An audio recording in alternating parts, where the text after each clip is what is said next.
नमस्कार दोस्तों, जीके संसार में आप सभी का फिर से स्वागत है। आज डेट है 25 दिसंबर 2024 और 25 दिसंबर से जितने भी इंपॉर्टेंट करंट अफेयर्स क्वेश्चन बन सकते हैं इस सेशन में हम कवर करेंगे, जो कि आपके एग्जामिनेशन में आ सकते हैं। तो चलिए बिना देर के सेशन को स्टार्ट करते हैं। पहला क्वेश्चन निकल कर आता है कि आरिफ मोहम्मद खान को किस राज्य का नया राज्यपाल नियुक्त किया गया है, यानी कौन से स्टेट का नया गवर्नर अपॉइंट किया गया है। आपके ऑप्शन है वेस्ट बंगाल, उत्तर प्रदेश, बिहार और केरल। तो इस क्वेश्चन का करेक्ट आंसर होगा बिहार। चलिए कुछ फैक्ट्स को देखते हैं। तो आरिफ मोहम्मद खान जो है बिहार के नए राज्यपाल होंगे और ये 2019 से लेकर 24 तक केरल के राज्यपाल के पद पर काम कर चुके हैं। और वहीं अभी वर्तमान में जो राज्यपाल थे बिहार के राजेंद्र विश्वनाथ आर्लेकर, इनको केरल भेजा गया है। आरिफ मोहम्मद खान का जन्म 18 नवंबर 1951 को बुलंदशहर में हुआ था। वहीं अगर हम बात करें इनकी राजनीति में आने की, तो 26 साल की उम्र में यह बुलंदशहर से उत्तर प्रदेश विधानसभा के सदस्य बने थे। 2010 में इनकी बुक जो है बेस्ट सेलर के रूप में आई थी, जो कि थी text and context, Quran and contemporary challenges. इसके लेखक थे।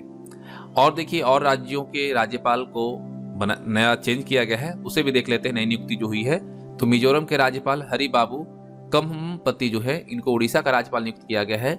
वहीं ये जो जगह है वो रघुवर दास की इस्तीफा स्वीकार होने के बाद खाली हुई थी और वहीं पर हरि बाबू को राज्यपाल नियुक्त किया गया है।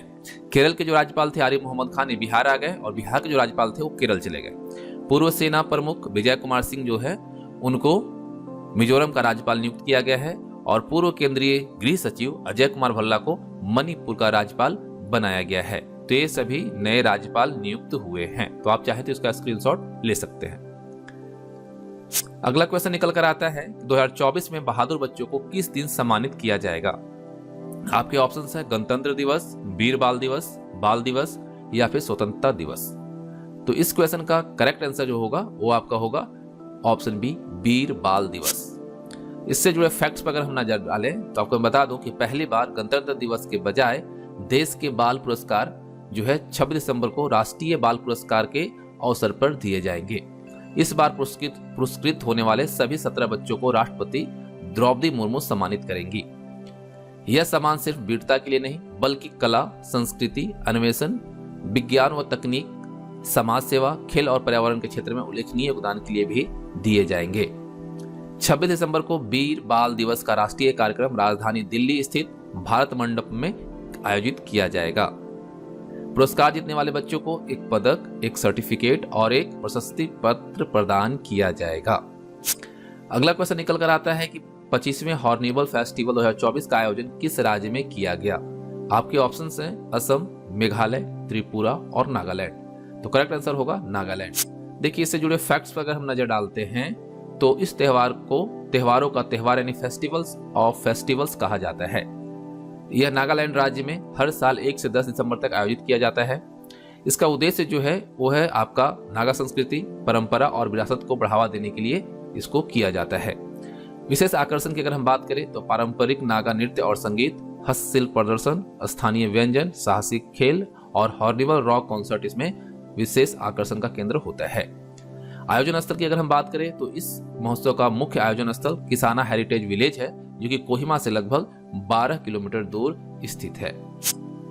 अगला क्वेश्चन निकल कर आता है कि हाल ही में भारतीय भाषा दिवस कब मनाया गया। 30 नवंबर, 11 दिसंबर, 18 दिसंबर या फिर 19 दिसंबर। तो सही आंसर जो होगा वो आपका हो जाएगा 11 दिसंबर। देखिए इससे जुड़े फैक्ट्स पर अगर हम ध्यान दें तो आपको मैं बता दूं कि 11 दिसंबर को भारतीय भाषा दिवस मनाया जाता है। यह दिवस तमिल कवि और स्वतंत्रता सेनानी महाकवि जो थे चिन्ना स्वामी सुब्रमण्यम, इनके जन्मदिन के अवसर पर मनाया जाता है। इस दिन का उद्देश्य भारतीय भाषाओं के प्रति जागरूकता बढ़ाना और उनके उपयोग को बढ़ावा देना है। यह दिवस भारतीय भाषा के संरक्षण और प्रचार प्रसार में एक नई पीढ़ी को प्रेरित करती है। अगर और चीजों पर हम ध्यान दें तो केंद्र सरकार ने इस दिवस को मनाने का निर्णय जो है 2023 में किया था। अगला क्वेश्चन निकल कर आता है कि प्रथम भारत नेपाल पर्यटन बैठक 2024 कहां आयोजित हुई। आपके ऑप्शन है नई दिल्ली, काठमांडू, पटना और जयपुर। तो इस क्वेश्चन का करेक्ट आंसर होगा आपका काठमांडू, ऑप्शन बी। देखिए अगर यहाँ पे ध्यान दें तो आपको मैं बता दूं कि भारतीय दूतावास काठमांडू द्वारा नेपाल पर्यटन बोर्ड के सहयोग से यह बैठक आयोजित हुई थी और इसका मुख्य उद्देश्य था प्रयागराज उत्तर प्रदेश में जो होने वाली है महाकुंभ 2025 उसको बढ़ावा देना। साथ ही साथ भारत और नेपाल के बीच परिपथ यानी सर्किट पर्यटन को क्रियान्वयन को प्रोत्साहन देना भी इसमें शामिल था। यह बैठक भारत और नेपाल के बीच पर्यटन सहयोग को मजबूत करने का एक महत्वपूर्ण कदम होगा। पर्यटन के लिहाज से अगर देखें तो पर्यटकों की संख्या बढ़ाने और दोनों देशों के साझा संस्कृति धरोहर को वैश्विक पहचान दिलाने का भी इससे प्रयास किया जा रहा है। अगला प्रश्न है कि किस देश के सेनाध्यक्ष अशोक राज सिगडेल को भारतीय सेना के जनरल की मानद रैंक प्रदान की गई। ऑप्शन है आपके श्रीलंका, नेपाल, बांग्लादेश और भूटान। तो सही आंसर इसका जो होगा वो होगा आपका नेपाल, ऑप्शन बी। तो चलिए इससे जुड़े फैक्ट्स को देख लेते हैं थोड़ा। तो आपको मैं बता दूं कि नेपाल के सेनाध्यक्ष अशोक राज सिगडेल को 12 दिसंबर को भारतीय सेना के जनरल की मानद रैंक से प्रदान की गई। किस लिए दिया गया? तो उनकी सराहनीय सैन्य शक्ति और भारत के साथ नेपाल के दीर्घकालिक और मैत्रीपूर्ण संबंधों को बढ़ावा देने के लिए उनके अतुलनीय योगदान के लिए यह दिया गया है। यह परंपरा 1950 में शुरू हुई थी और भारत और नेपाल के बीच विश्वास और आपसी सहयोग का यह प्रतीक है। अगर और चीजों पर ध्यान दें तो भारत की राष्ट्रपति द्रौपदी मुर्मू ने औपचारिक रूप से यह रैंक उन्हें प्रदान की है। अगला प्रश्न निकल कर आता है, प्रतिवर्ष अंतर्राष्ट्रीय सार्वभौमिक स्वास्थ्य कवरेज दिवस कब मनाया जाता है? आपके ऑप्शंस हैं 12 दिसंबर, 18 दिसंबर, 20 दिसंबर और 24 दिसंबर। तो इस क्वेश्चन का सही आंसर होगा 12 दिसंबर यानी ऑप्शन ए। इससे जुड़े फैक्ट्स पर नजर डालें तो यह दिवस हर साल 12 दिसंबर को मनाया जाता है। यह दिवस यह सुनिश्चित करने पर जोर देता है कि हर व्यक्ति चाहे उसकी आर्थिक स्थिति कैसी भी हो उसे स्वास्थ्य सेवाओं तक पहुंच मिले। 2017 में संयुक्त राष्ट्र ने 12 दिसंबर को आधिकारिक रूप से अंतर्राष्ट्रीय सार्वभौमिक स्वास्थ्य कवरेज दिवस के रूप में मान्यता दी है। कब दिया है? 12 दिसंबर को और 2017 में। इसका थीम था health it's on the government. और अगर हम और चीजों पर ध्यान दें तो संयुक्त राष्ट्र के अनुसार 4.5 अरब लोगों को अभी भी आवश्यकता अनुसार स्वास्थ्य सेवाएं उपलब्ध नहीं हैं। अगला प्रश्न है कि प्रतिवर्ष अंतर्राष्ट्रीय पर्वत दिवस कब मनाया जाता है? आपके ऑप्शन है 15 दिसंबर, 12 दिसंबर, 11 दिसंबर और 18 दिसंबर। तो इसका करेक्ट आंसर जो होगा वो आपका होगा ऑप्शन सी 11 दिसंबर। इससे जुड़े फैक्ट्स पर अगर हम नजर डालें तो आपको मैं बता दूं कि संयुक्त राष्ट्र ने 2003 में 11 दिसंबर को अंतर्राष्ट्रीय पर्वत दिवस के रूप में घोषित किया था। थीम जो इस बार का रहा वो एक सतत भविष्य के लिए पर्वतीय समाधान, नवाचार, अनुकूलन और युवा। ये इस बार का आपका थीम था।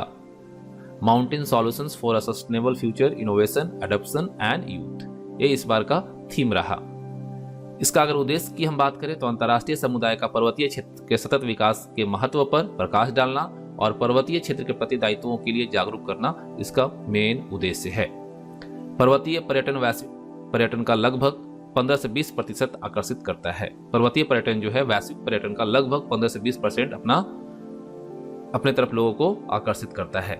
यहाँ पे अगर और चीजों पर हम ध्यान दें तो दुनिया की 80% भोजन की आपूर्ति करने वाली जो 20 पौधों की प्रजातियां हैं उसमें से 6 जो कि मक्का है, आलू है, जौ है, ज्वार है, टमाटर है और सेब है, इसकी उत्पत्ति और विविधता पहाड़ों में ही हुई है।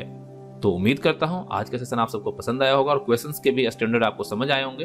तो वीडियो को लाइक और अपने दोस्तों के साथ शेयर जरूर कीजिएगा और कोई भी सुझाव हो तो मुझे कमेंट बॉक्स में जरूर बताइएगा। धन्यवाद। मिलते हैं नेक्स्ट वीडियो में।